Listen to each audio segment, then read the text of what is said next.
नमस्कार, capital TV का खास शो महाराष्ट्र फाइल्स देख रहे हैं आप। मैं हूं आपके साथ पूजा। महाराष्ट्र की राजनीति में शरद पवार जो कुछ भी कहते हैं उसमें गंभीरता होती है। बड़े नेता है, राजनीति की अच्छी खासी समझ है और इसमें भी कोई दो राय नहीं कि एमबीए की चाबी भी उन्हीं के हाथों में है। इसी बीच शरद पवार ने एक बयान देकर महाराष्ट्र की राजनीति में भूचाल ला दिया। शरद पवार ने बड़ा बयान देते हुए कह दिया कि आज महाराष्ट्र में अघाड़ी है, लेकिन कल क्या होगा ये नहीं कह सकते। तो कल क्या होगा? महाविकास अघाड़ी में क्या पड़ गई है फूट? क्या टूट जाएगा गठबंधन? तो आज शरद पवार के इस बड़े बयान और महाराष्ट्र में जारी हलचल पर ही चर्चा करेंगे। बातचीत के लिए मेरे साथ स्टूडियो में मौजूद हैं कैपिटल टीवी के एग्जीक्यूटिव एडिटर राजीव जी। राजीव जी, बहुत बहुत स्वागत है आपका। धन्यवाद। शरद पवार यूं ही कुछ नहीं बोलते, उनके बयान के पीछे का संकेत क्या है? देखिए, शरद पवार ने इस बार पहली बार इस घमासान के बीच अपनी चुप्पी तोड़ी है और ये चुप्पी तोड़ने के पीछे दो बड़े कारण हैं, क्योंकि दो महत्वपूर्ण बयान उन्होंने इस बीच दिया है। पहले बयान तो उन्होंने एमबीए को लेकर दिया, दूसरा बयान एनसीपी को लेकर दिया। लेकिन सबसे बड़ी बात है कि एनसीपी को लेकर जो उन्होंने बयान दिया, इसे अजीत पवार की जीत मानी जा सकती है, क्योंकि ये उकसा रहे थे अपने पूरे गैंग के साथ। इन्होंने पहले उद्धव ठाकरे के सहयोगी संजय राउत को मैदान में छोड़ा, सुप्रिया सुले से भी बात कहलवाई, उसके बाद कांग्रेस के कुछ नेता भी सामने आ गए। नाना पटोले ने भी अजीत पवार के ऊपर हमला किया। लेकिन अजीत पवार अगर माना जाए तो शरद पवार के ही चेले हैं, भतीजे भी हैं, उन्हीं से राजनीति सीखी है। तो इस बार उनका जो मूव रहा वो बहुत बेहतर रहा, जिसके कारण शरद पवार को सामने आके बोलना पड़ा कि अगर हमारी पार्टी को कोई तोड़ने की कोशिश करता है तो उसके खिलाफ हम सख्त कार्रवाई करेंगे। ये अजीत पवार की पहली जीत है, क्योंकि ऐसा माना जा रहा था कि अजीत पवार को जैसे उकसाया जा रहा है, जिस तरीके से संजय राउत बार बार कह रहे हैं कि अजीत पवार अब अगर भारतीय जनता पार्टी के सहयोग से जाते हैं तो एकनाथ शिंदे की कुर्सी खतरे में पड़ जाएगी। नाना पटोले ने कहा कि अजीत पवार को अगर ऐसा लग रहा था कि पिछली सरकार के समय कांग्रेस में जब पृथ्वीराज चौहान सीएम थे उनको अच्छा नहीं महसूस हो रहा है, वही सीएम बनना चाहते थे, तो सरकार छोड़ क्यों नहीं दिया। सुप्रिया सुले ने भी कुछ ऐसी बातें कही कि 15 दिनों के अंदर महाराष्ट्र की राजनीति और केंद्र की राजनीति में भूचाल होगा। वो भी इशारा इसी ओर था, क्योंकि उस समय चल ही यही रहा था कि केंद्र में मतलब सुप्रीम कोर्ट की बात थी कि सुप्रीम कोर्ट का फैसला आएगा। अगर एकनाथ शिंदे की सरकार को फिर से हटाने का फैसला आ जाए या 16 विधायकों का जो अयोग्यता की बात चल रही है उसमें फैसला आ जाए, तो अजीत पवार एक प्लान बी के तहत भारतीय जनता पार्टी के साथ काम कर सकते हैं। तो उन्होंने भी बोला। लेकिन अजीत पवार हमेशा ये बोलते रहे कि हम एनसीपी में हैं, एनसीपी में ही रहेंगे, हम एनसीपी से बाहर जाने वाले नहीं हैं। पवार ने जिस तरह से कहा कि जो पार्टी तोड़ने की कोशिश करेगा उसके खिलाफ सख्त एक्शन होगा, तो क्या आप शरद पवार को ये समझ में आ गया है? भले उन्होंने नाम नहीं लिया, लेकिन वो समझ चुके हैं कि पार्टी में कौन आग लगा रहा है, कौन फूट बढ़ाने की कोशिश कर रहा है। देखिए, ये तो समझ में उनको पहले ही आ गया था, लेकिन वो इंतजार कर रहे थे उस दाव का कि अजीत पवार आए सामने और वो बोले कि हम पार्टी से नाराज हैं।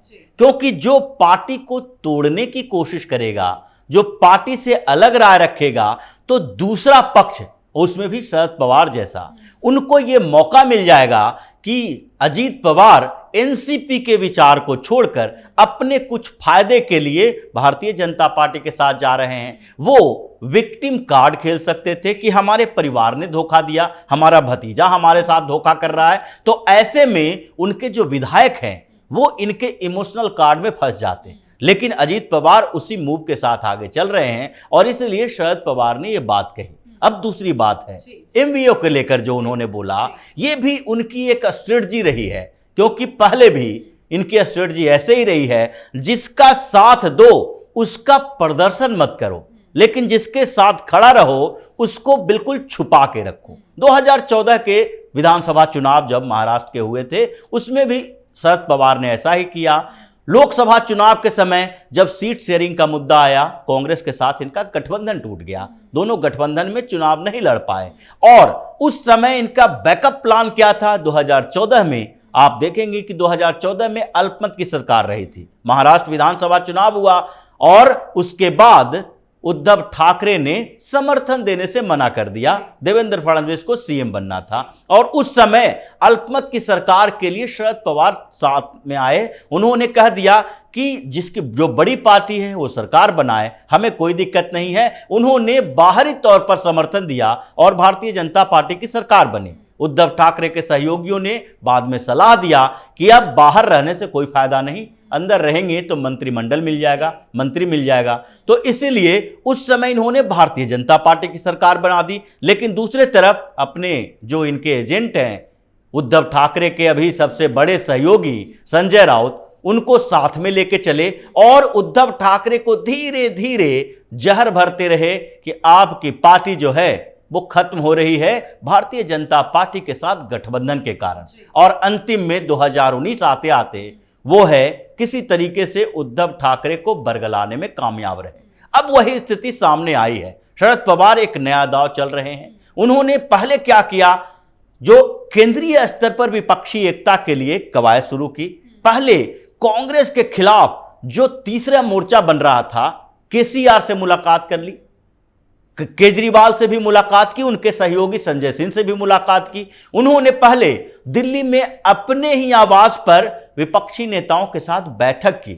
उन्होंने यहां तक कि जब कांग्रेस के साथ प्रशांत किशोर की बात नहीं बनी और प्रशांत किशोर एक अलग मोर्चा बनाने की कोशिश कर रहे थे कि दूसरी पार्टियां मिलकर तीसरा मोर्चा बनाएं, उस समय प्रशांत किशोर के साथ भी मुलाकात की और अपने आवास पर बैठक बुलाकर उन्होंने कोशिश किया कि कांग्रेस को बैकफुट पर लाएं।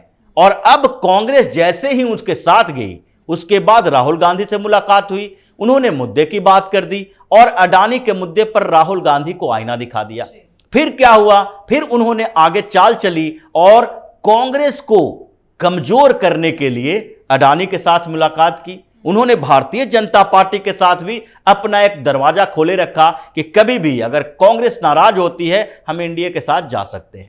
और ये पूरा के पूरी कवायद जो चल रही थी उसमें एमबीए में फूट डालने की बात नहीं है, ये अपनी अहमियत बढ़ाने की बात है। वो जो एमबीए टूट सकता है इसकी बात कर रहे हैं।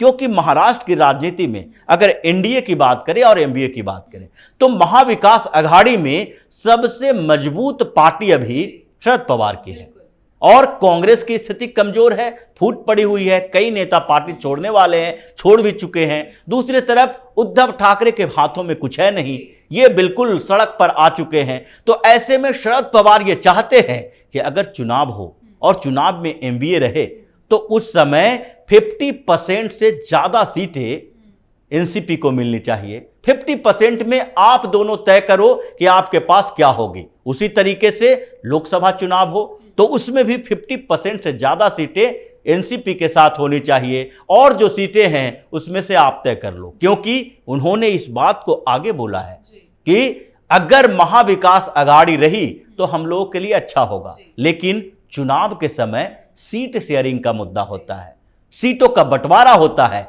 और वो सीटों का बंटवारा में बहुत मुसीबतें होती है। इसका मतलब है कि ये चाहते हैं कि ज्यादा से ज्यादा सीटें एनसीपी के साथ आए और ये दोनों आपस में कुछ सीटों पर चुनाव लड़के संतोष कर लें, ताकि आगे अगर बाय द वे इनको चुनाव में अच्छी सफलता मिले, जिसकी संभावना नहीं है, लेकिन अगर हो सके करिश्मा हो जाए, कुछ ऐसी बातें हो जाए जिसके कारण एमवीए को जीत मिल जाए, तो ऐसी स्थिति में मुख्यमंत्री की दावेदारी उनकी होगी और सुप्रिया सुले को किसी तरीके से एक बार सीएम बना दें।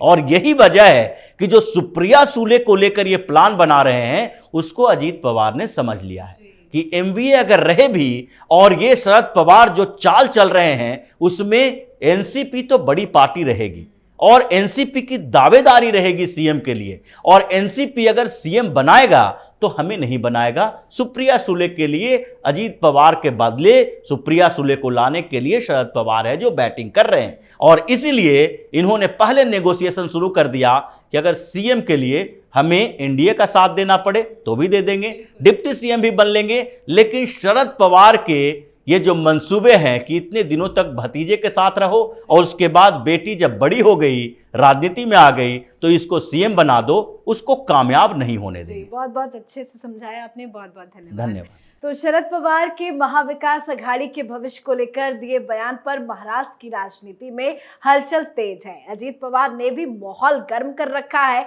पर पवार जो कहते हैं उसमें गंभीरता होती है। वो संजय राउत नहीं है कि कुछ भी उटपटांग बयानबाजी दे दे, क्योंकि शरद पवार ने साफ कहा है कि आज महाराष्ट्र में अघाड़ी है, हमारी इच्छा है कि हम साथ में काम करें, पर इच्छा से क्या होता है, आगे विधानसभा और लोकसभा चुनाव भी है, आगे अघाड़ी रहेगी या नहीं, इस पर चर्चा नहीं हुई। तो देखना होगा महाराष्ट्र में आगे क्या होता है। शरद पवार के इस बयान पर आप अपनी राय कमेंट करके जरूर लिखें। देखते रहिए कैपिटल टीवी। नमस्कार।